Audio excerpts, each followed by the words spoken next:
welcome back. My name is Sage, spiritual guide, quantum healer, and my job is to remind you of your magic because you deserve to live your best life, okay?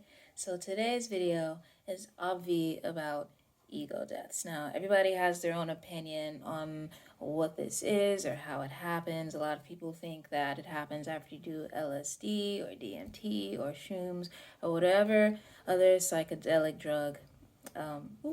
I hope I don't get shadow banned for saying drug. But yeah, an ego death, as I define it, is essentially a moment, an experience of you dropping a major part of your beliefs.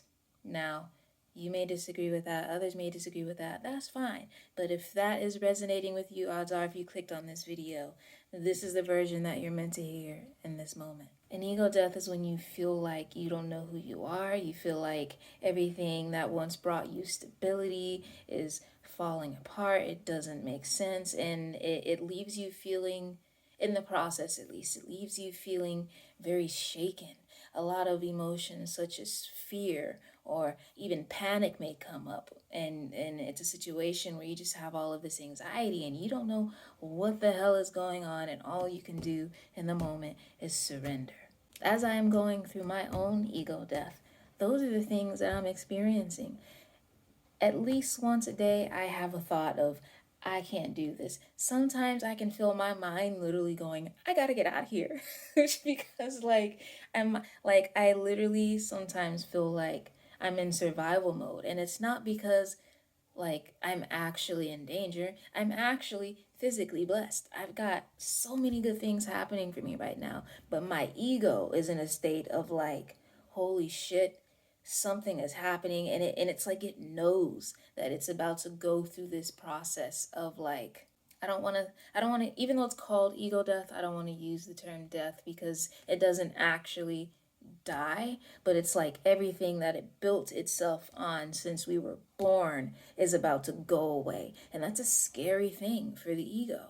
So the main point of this video, if you are resonating with any of that, if you're like, oh my god, that's exactly what I'm going through, this video here is just to offer you some support and some understanding. And this is also for me too, because I'm going through it right along with you.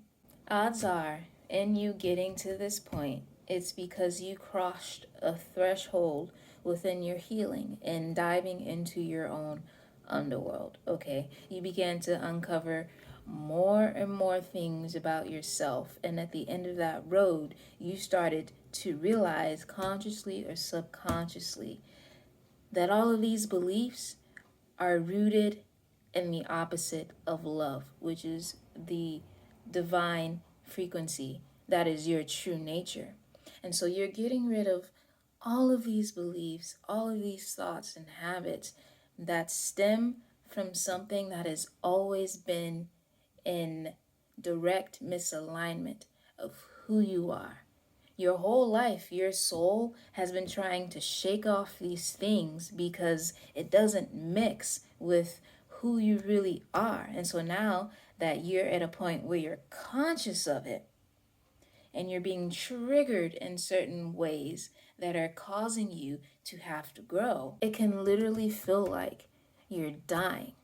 So what is being asked of you at this time? The only way that you're truly going to make it on the other side of this without inducing yourself to a huge amount of suffering is to start putting your trust and faith within the divinity within you, in your own soul, in your own higher self. When you empty a container, the container being your body, you have to fill it back up with something that's better, okay? Otherwise, you're just going to be empty. You have to refill it with more love for yourself. You have to refill it with self-compassion. You have to fill it with generosity. All of these loving, compassionate qualities that you're doing with shadow work, but you also have to refill it on trust. Trusting that your ego isn't the one that's meant to run the show. You have to surrender the idea that your ego is supposed to do more than anything else other than keep you safe. That's it. Everything else you're supposed to leave to your higher self, and your spirit team is also right alongside of you to make sure that you stay on the path that you were destined to be upon. I'm here to reassure you that it's okay. It's okay to not know where you're going. It's okay to feel like you're in this massive pitch black room and it's terrifying to you because you're not entirely sure what the next move is. You're not entirely sure how you can get through this anxiety and pain that you're feeling, because the pain feels so real, and the things that you're letting go of, it almost feels like I'm getting the visual of a child that is like holding on to something for dear life because it's all that it's known, and that it's afraid that if it lets it go, it's literally going to die. It feels like it's in danger, and I'm here to let you know that you are safe. Now, if you're actually in a life-threatening situation, this does not apply to you.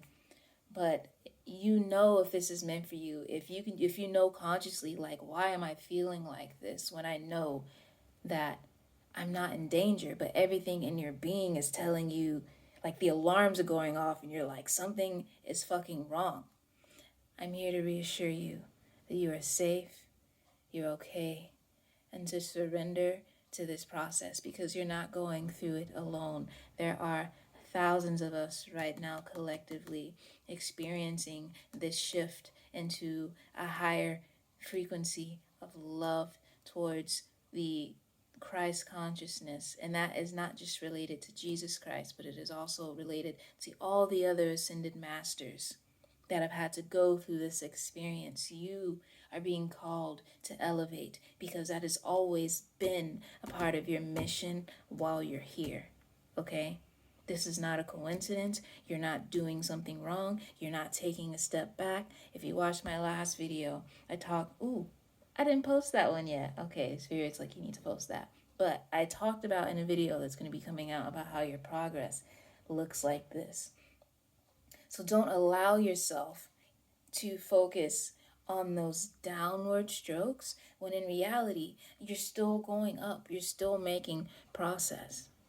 You're still making progress, and your spirit team wants you to know that you're doing an amazing job, that you're exceeding their expectations. You just don't feel like you are because you don't see the whole picture. And I'm also being encouraged to remind you to look back at past journal entries. Think about the way you are reacting to things now as opposed to how you used to react to them in the past. Think about how much clearly you're speaking now. Thinking about how much you are communicating your emotions better than you used to. All of these little things that you gloss over, that you don't recognize as important, are important, okay? They matter. And you're doing such a phenomenal job. So phenomenal. There's so many beings that are proud of you, that are watching you, that are clapping for you in every moment, that are sending you love and healing. I know lighting's terrible, but Spirit was like, you need to share this. The video is not finished. I am being told to tell you how to cope with these emotions as you're experiencing them. The more you practice being present with what you're feeling and teaching yourself that you are bigger than the emotions that you're feeling, that you are strong enough to hold space for these emotions, the easier time you'll have with these things. When you find yourself getting triggered, feeling anxious, it is important that first thing you do is you bring yourself incredibly present. I want you to put your hand on your chest, and I want you to focus on where you feel that sensation in your body, what it feels like. Give it a color if you can, if it has a texture, okay? And once you identify those things, I want you to look around in your environment. You can even practice looking from side to side because that stimulates your vagus nerve, I believe. You can identify things in your environment, things that remind your brain that you are present. Because a lot of times when we are triggered or when we're feeling anxious is because we're thinking about something or reliving something that is not in the present. It happened in the past. Okay? So, when you do that, that'll help. A lot of times, let's say you're someone who is not used to feeling these emotions, it's either because you feel numb or you're struggling to identify what you're feeling, because there can be more than one feeling going on and it's complex. Or two, it's because you're not used to allowing yourself to feel them and you're not used to identifying them. So what has helped with that for me is, let's say if it's a case that I feel like I'm overwhelmed with the thoughts and the amount of emotions I'm experiencing. Journaling down what you're feeling helps you to put it on paper and gives it concrete form so that you know what's going on, and you can say, oh, this is, my abandonment wound being triggered, or oh, this is me feeling insecure, or oh, this is me feeling stressed about work, or XYZ. Okay, that makes it more manageable. Two, if you're in the category where you feel numb, doing breath work will help tremendously with this, because it allows you to tap into the emotions that your ego has been suppressing. Because when you're doing the breath work, your mind is quieted, and it's like you can think of it as like bubbles rising to the surface in a lake. Okay, and at first it can be a lot. You might find that you cry a lot, or that it brings up even more anxiety. Trust it. It's because you're starting to feel these things that have been ignored for years, for a lot of us, I'm assuming, like decades even, okay? Movement. When you're experiencing, there can be moments where you feel like you have all of this energy in your body and you need to dispel it. Move, dance, jumping jacks even, punching a pillow. Some of you may feel like you need to scream. If you want to scream but like you don't feel comfortable screaming because of where you are, humming, doing just take a deep breath and go sounds silly, but humming as like intensely as you can and like really feeling it in your chest, it'll help. If you go the punching the pillow route, speak what it is that you're feeling as you're punching the pillow. Express your thoughts. If you have the capacity or the ability, talk to a friend. An awesome quote that I've been hearing from a podcast I've been listening to is, grief needs a witness. Okay? So if and it's also a great it's also a great way to combat a lot of internalized shame. If you feel embarrassed and appearing like weak because you're expressing your emotions, or it's just a scary thing for you to do, practice that vulnerability. It doesn't have to be this whole thing where you trauma dump about your childhood. Even just you being like, you know what, today was a really tough day. If you don't normally do that, that's a small step in like acknowledging yourself, acknowledging what you're feeling, and practicing being vulnerable so that shame doesn't have to take up as much space, little by little, doing these things. Grounding, whether that's you going outside and putting your feet on the earth, or listening to sound bowls on YouTube, or doing things that genuinely make you feel good. These are all things that help during this time. And I want you to have the mindset of, you're not doing these things to speed up the process, or so because you don't want to feel this way anymore. That's a natural thought to have, because this process is very, very uncomfortable. Okay, fire is hot. But these are ways to soothe yourself, emotionally regulate yourself, to teach yourself that you're a little baddie because you're handling these things and it's not killing you. You need to show yourself and teach yourself, your body and your mind, that you're not gonna die, that you're gonna be okay. All right. Is that it, Spirit? I think that's it. All right. back to the video. You got this. Say your prayers. Set your intentions. Praying is not just for the religious.